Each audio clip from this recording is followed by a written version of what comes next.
আগত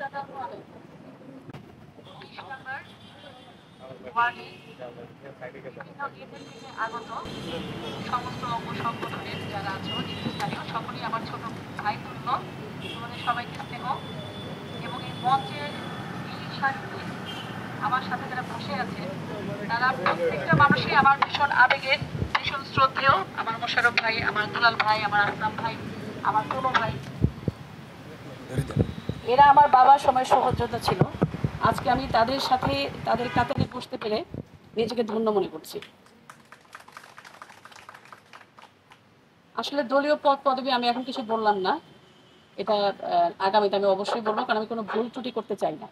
ওনাদের পদ পদবির ব্যাপারে ভুল করা মানে আমি নিজেই অপরাধী হয়ে যাব। আমি আপনাদের সবার কাছে ক্ষমা প্রার্থী। এবং এই জায়গায় আছেন আমার,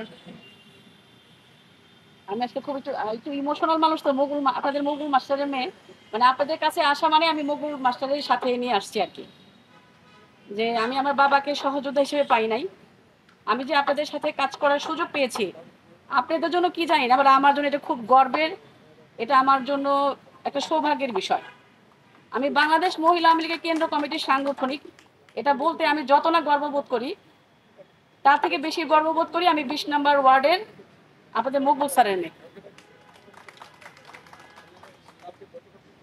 আমি আপনাদের প্রতিনিধি, আমি বাংলাদেশ মহিলা আওয়ামী লীগের কেন্দ্রীয় কমিটিতে আছি।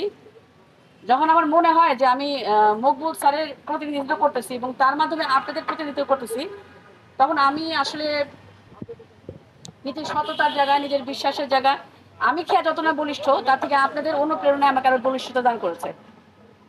আমি ছোট থেকেই আসলে এই আওয়ামী লীগের এই পনু ভাই, মোশাররফ ভাই, আসলাম ভাই, এদের সাথে সাথে গুটি গুটি পায়ে পায়ে আজকে আমি এই পর্যন্ত এসেছি। জননেত্রী শেখ হাসিনা আমাকে যে পদ দিয়েছেন, আমার বাংলাদেশ মহিলা আওয়ামী লীগের সভাপতি চুমকি আপা এবং সাধারণ সম্পাদক শিলা আপার কাছে আমি অসম্ভব রকমের কৃতজ্ঞ।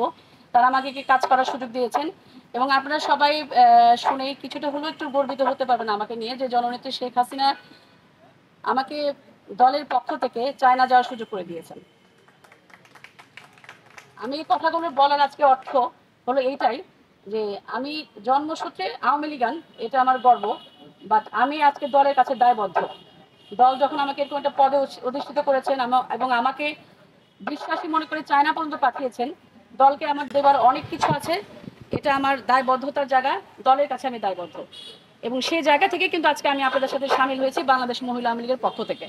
আমি যখন কেন্দ্রীয় কমিটিতে যাই তখন আমি আপনাদের প্রতিনিধি, আবার যখন আমি আপনাদের মাঝে কাজ করার সুযোগ পাই, আপনারা যখন আপনাদের পাশে আমাকে একটা জায়গা করে দেন, একটা চেয়ার দেন, মোশাররফ ভাইয়ের পাশে, দুলাল ভাইয়ের পাশে, আসলাম ভাইয়ের পাশে যখন আমি একটা জায়গা পাই, তখন আমার মনে হয় যে আমি বাংলাদেশ আওয়ামী লীগের প্রতিনিধিত্ব করছি আমার এলাকার। তো এই কোটা বিরোধী আন্দোলনে আজকে যারা আমাদের এই জায়গায় বসিয়েছে তারা আসলে প্রমাণ করে দিল যে তাদের দলে কোনো মুক্তিযোদ্ধা নাই। আমরা যখন বলি মুক্তিযুদ্ধের সপক্ষে শক্তি তখন তাদের গায়ে ফোসকা পড়ে, বাট আজকে যে এই অবস্থা তৈরি হয়েছে তাদের ভিতরে কি মুক্তিযোদ্ধা নাই? আমরা যখন বলি, আওয়ামী লীগ যখন বলে যে আমরা মুক্তিযুদ্ধ সপক্ষে শক্তি, তখন গায়ে এত ফোসকা পড়ে। আজকে যখন আমরা এই কাতারে দাঁড়িয়েছি তখন কি তাদের দলে কোনো মুক্তিযোদ্ধা নাই? আমি আর বিশেষ কিছু বলবো না, এই প্রশ্ন আমি তাদের কাছেই রাখলাম। এবং তাদের এই আন্দোলন, এটা যে ব্যর্থতায় পর্যবসিত হয়েছে, এটার বলবার এরকম সময়ের অপেক্ষা। জয় বাংলা, জয় বঙ্গবন্ধু। ধন্যবাদ।